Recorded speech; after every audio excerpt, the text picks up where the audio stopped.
நேயர்களுக்கு வணக்கம் and welcome to this show FF Times with me Nadia and நான் உங்கள் விஜய் ஹரி. ஸோ இன்னைக்கு நிறைய அப்டேட்ஸ் எடுத்துட்டு வந்திருக்கோம். முதல் அப்டேட் வந்து நான் தான் சொல்ல போறேன். நீங்களே சொல்லுங்க, நான் சொல்ல மாட்டேன். ஏன் அப்போ எடுத்துட்டு வரலையே நீங்க அப்டேட்? இல்ல எடுத்துட்டு வந்திருக்கேன். அந்த ஃபர்ஸ்ட் அப்டேட் மட்டும் நீங்க சொல்லிருங்க. நம்ம நடிகர் விஜய் அவரோட படத்தோட அந்த கோட் படத்துல இருந்தா எனக்கு வந்து ஒரு சூப்பரான அப்டேட் கிடைச்சிருக்கு. என்ன அப்டேட்? என்ன அப்டேட் தெரியுமா? தெரியாது, அதனால தான் கேக்குறேன். நான் क्वेश्चन கேட்கணும், உங்களுக்கும் தெரிஞ்சிரணும். உங்களுக்கு மட்டும் நீங்க சரி இப்போ என்ன ஃபர்ஸ்ட் சிங்கிள் மாதிரி அந்த மாதிரி சொல்லிருக்காங்களா? அதுதான் தவறு. ஃபர்ஸ்ட் சிங்கிள் கிடையாது. ஆக்சுவலி ரிலீஸ் பண்ண போறாங்க. ரிலீஸ் டேட்டை அனௌன்ஸ்மென்ட் பண்ணிட்டாங்க. ஓ அப்ப ஃபர்ஸ்ட் சிங்கிளா ஒரு ரிலீஸ் டேட் மட்டும் அனௌன்ஸ் பண்ணிருக்காங்க. ரிலீஸ் டேட் அனௌன்ஸ் பண்ணிருக்காங்க. சரி என்ன டேட்? என்ன டேட் பாத்தீங்கன்னா செப்டம்பர் 5 அன்னைக்கு ரிலீஸ் பண்றாங்க. இந்த டீச்சர்ஸ் டே அதுமா? டீச்சர்ஸ் டே அது மட்டும் இல்லாம விநாயகர் சதுர்த்தி அந்த லீவ் வருதுல, சோ அதை வச்சு டிபெண்ட் வச்சு தான் எனக்கு தெரிஞ்சு ரிலீஸ் பண்றாங்க. சோ அதுக்கேற்ற மாதிரி நல்லா படம் ஓடும் நான் நினைக்கிறேன். நீங்க எப்படி நினைக்கிறீங்க? கண்டிப்பா நானும் அந்த படத்துக்கு ரொம்ப ஈகரா தான் வெயிட் பண்ணிட்டு இருக்கேன். இப்போ அடுத்த அப்டேட் என்ன அப்படின்னு பாத்தீங்கன்னா, நேற்று நம்ம தலைவரோட வேட்டையன் படத்தை பத்தி பேசியிருப்போம். இன்னைக்கு அப்படி என்ன புதுசான அப்டேட் அப்படின்னு பாத்தீங்கன்னா, அந்த படத்துல ராணா நடிக்கிறாரு அப்படின்ற தகவல் வந்து ஏற்கனவே தெரிஞ்ச விஷயம் தான். ரஜினி அவர்களுக்கும் ராணாக்கும் உள்ள போர்ஷன் வந்து ஃபினிஷ் பண்ணிட்டாங்க. அது மட்டும் இல்லாம அடுத்த ரஜினி அவர்களுக்கு வந்து ஒரு மாஸ் சாங் இருக்கிறதாகவும் அந்த சாங் வந்து நம்ம தினேஷ் வந்து கோரியோகிராஃப் பண்றதா ஒரு தகவல் வெளியா இருக்கு.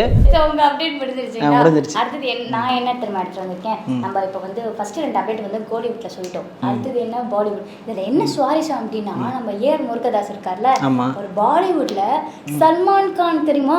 எப்படி வருவாரு அவர் தானே? சல்மான் கான் அவரை வச்சு சிகாந்தார் என்ற படத்தை வந்து அவர் வந்து இயக்க போறதுனால எனக்கு வந்து தகவல் கிடைச்சு. நான் கூட அந்த போஸ்டர்லாம் பார்த்தேன். ஏஆர் முருகதாஸ் அப்படின்னு சொல்லி ஒரு கிரீன் கலர்ல ஒரு போஸ்டர் ரிலீஸ் பண்ணியிருந்தாங்க. ஸோ என்னன்னா இப்போ அவர் கோலிவுட்ல இருந்துட்டு இப்போ பாலிவுட்ல போயிருக்காரு. எனக்கு தெரிஞ்சு இந்த படம் நல்ல ஒரு ஹிட் கொடுக்கும் நினைக்கிறேன். பார்க்கலாம் எப்படி தான் இருக்கும் கதை அப்படின்ட்டு. இப்போ அடுத்த அப்டேட் என்ன அப்படின்னு பார்த்தீங்கன்னா, நம்ம சிவகார்த்தியன் வச்சு தான் ஒரு அப்டேட் கொண்டு வந்திருக்கோம். ஏற்கனவே வந்து அமரன் ஒரு படம் நடிச்சு அது ரிலீஸ்க்கு ரெடியா இருக்கு அப்படின்ற மாதிரி எல்லாத்துக்கும் தெரியும். அது மட்டும் இல்லாமல் SK23 வந்து ஏஆர் முருகதாஸ் இயக்குறாரு அப்படின்ற மாதிரி எல்லாருக்குமே தெரிஞ்ச விஷயம் தான். இப்போ அதில் என்ன புதுசாக ஒரு அப்டேட் அப்படின்னு பார்த்தீங்கன்னா, SK23 தான் ஃபர்ஸ்ட் வரதாகவும் அமரன் வந்து அதுக்கப்புறம் தான் ரிலீஸ் ஆகிறதாகவும் ஒரு தகவல் வெளியாக இருக்கு. இதில் என்ன பிரச்சனை அப்படின்றது தெரில. ஒருவேளை இது வேகமாக முடிச்சிட்டாங்க, அதில் சில பிரச்சனை இருக்கிறதா அப்படின்றதும் தெரில. அது மட்டும் இல்லாமல் SK ப்ரொடக்ஷனில் வந்து ஏற்கனவே கொட்டுக்காளி அப்படின்ற ஒரு படம் வந்து ரிலீஸ்க்கு ரெடியாக இருக்கு. அது மட்டும் இல்லாமல் புதுசாக இன்னொரு படம் நாங்கள் எடுக்கிறோம் அப்படின்ற மாதிரி நேற்று ஒரு வீடியோ ஒன்று விட்டுருந்தாங்க. அது என்ன படமாக இருக்கும் அப்படின்றது வந்து இன்னைக்கு 5 மணிக்கு ஒரு அப்டேட் விடுறதா ஒரு தகவல் வெளியாக இருந்திருக்கு. அடுத்த அப்டேட் நான் சொல்லவா? சொல்லுங்க. என்னன்னு பாத்தீங்கன்னா, நம்ம டைரக்டர் அஸ்வத் மாரிமுத்து இருக்காங்க பார்த்தீங்களா, அவரோட இயக்கத்துல பிரதீப் ரங்கநாதன் வந்து ஒரு படம் நடிக்க போறதா தகவல் வந்தது. ஆமா நான் பேசியிருப்போம் நம்ம வீடியோல. பேசியிருந்தேன் பத்தியா. இப்போ அதுல இருந்து என்ன எனக்கு ஒரு அப்டேட் கிடைச்சிருக்கு பார்த்தீங்கன்னா, அதுல வந்து நாயகனா நடிக்கிற பார்த்தீங்க பிரதீப், அந்த கதை வந்து STR நடிக்க வேண்டியதா இருந்தது. ஓ என்ன காரணம் தெரியல, பிரதீப் நடிக்கிறாரு. ஸோ இதுதான் வந்து எனக்கு கிடைச்சிருக்கு. என்னவா இருக்கும்னு எனக்கும் தெரியல, உங்களுக்கும் தெரியல. சரி பார்ப்போம். ஆனா எங்களுக்கு கிடைச்சது சுவாரஸ்யமானதை உங்களுக்கு நாங்க வந்து ஷேர் பண்றோம்.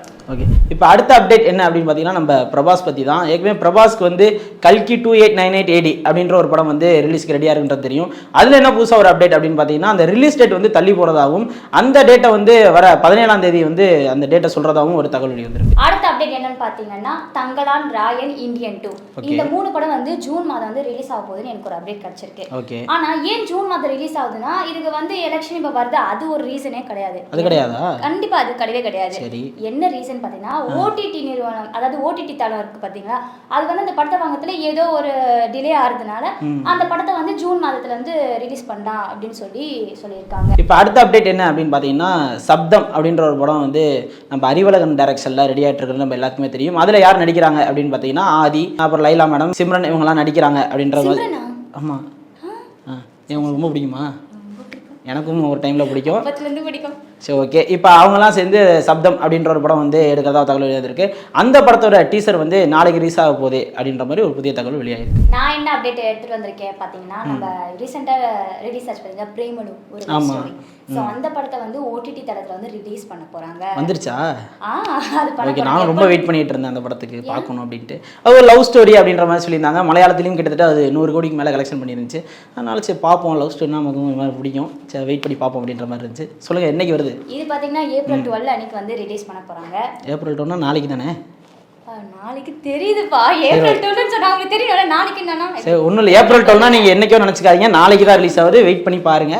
ஏப்ரல் 12 வந்து ரிலீஸ் பண்ணுறாங்க. இது மலையாளம் தமிழில் வந்து இது பண்ணுறாங்க. மலையாளத்தில் வந்து ஹாட்ஸ்டாரில் வந்து ரிலீஸ் பண்ணுறாங்க. நம்ம தமிழில் வந்து ஆஹான்ற OTT தளத்தில் வந்து ரிலீஸ் பண்ணுறாங்க. ஸோ இன்னைக்கு நம்மளுக்கு கிடைச்ச அப்டேட் எல்லாம் மக்கள்கிட்ட நம்ம சேர்த்தாச்சு. ஸோ இதோட முடிச்சிடலாமா? முடிச்சிடலாமா? ஸோ இதே மாதிரி சுவாரஸ்யமான நிறைய அப்டேட்ஸோட நான் உங்கள் விஜய் ஹரி சந்திக்க வர உங்ககிட்ட இருந்து விடை பெறுகிறோம். நன்றி, வணக்கம். வணக்கம்.